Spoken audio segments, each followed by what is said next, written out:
this is the ASUS ROG Phone 7 and I'll show you the fingerprint scanner test on this device. So I just set up my fingerprint to the scanner on the lock screen, and now I'll make a couple of tries to unlock the device with my fingerprint, and we'll see how fast this option is and does it works. So let's start.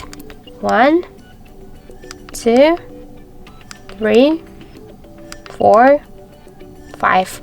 So as you can see, I just successfully unlocked the device without any problems.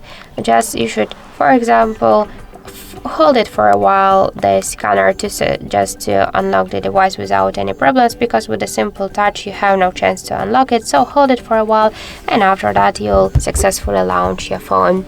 So that's it. Thank you for watching, and if you find this video helpful, leave thumbs up and subscribe.